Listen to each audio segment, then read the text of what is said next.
দীর্ঘদিন আগে অনলাইন এবং অফলাইনে অন্নপূর্ণা যোজনার জন্য আবেদন করেছিলেন বহু মহিলা। আবেদন যাচাই বা ভেরিফিকেশনে সম্পন্ন হয়েছিল, কিন্তু শুক্রবার রাতে আবেদনপত্রের স্ট্যাটাস পরীক্ষা করতে গিয়ে অনেকেই দেখেন তাদের আবেদন বাতিল দেখাচ্ছে। এই ঘটনায় ক্ষোভে ফেটে পড়েন আবেদনকারীরা। এরই প্রতিবাদে শনিবার দুপুরে শতাধিক মহিলা বালুরঘাট সদর মহকুমা শাসকের দপ্তর এবং বালুরঘাট ব্লক অফিসের সামনে বিক্ষোভ প্রদর্শন করেন। পরিস্থিতি নিয়ন্ত্রণে রাখতে দুই জায়গাতেই পুলিশ মোতায়েন করা হয়।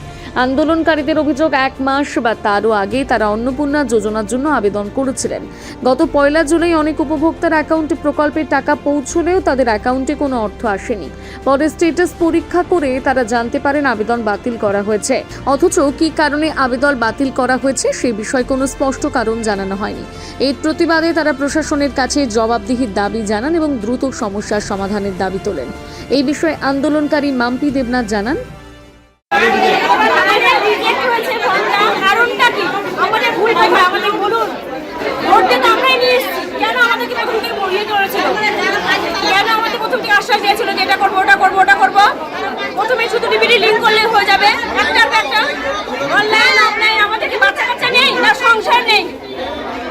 ভিডিওর সাথে কথা বললেন? ভিডিওর সাথে কথা বললেন?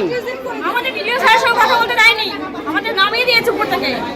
এখন আপনারা কি চাইছেন, এখন কি করবেন? আমরা চাইছি আমাদের রিজেক্টেড যে ফর্মটা হয়েছে সেটাতে টাকাটা ঢুকে যাক। আমরা এটা এ বিষয়ে আন্দোলনকারী দেবিকা বর্মন জানান, আমাদের সমস্যা, আমরা অনেকগুলো ভান্ডারের ফর্ম করেছি অনলাইনে, কিন্তু আমরা রিজেক্ট হয়ে গেছি। কি কারণে রিজেক্ট হয়েছি আমরা সেটাই জানার জন্য ভিডিও পেয়েছি। আর এখান থেকে এসে 2 ঘন্টা হয়ে গেছে, আমরা কোনো উত্তর পাইনি। এবং ভিতরে গিয়ে এখনই ভিতরে গিয়েছিলাম, ওখানে সবাই বলছে কি যে হচ্ছে ভিডিও সাহেব আসবে, তারপরে আমাদের বলবে।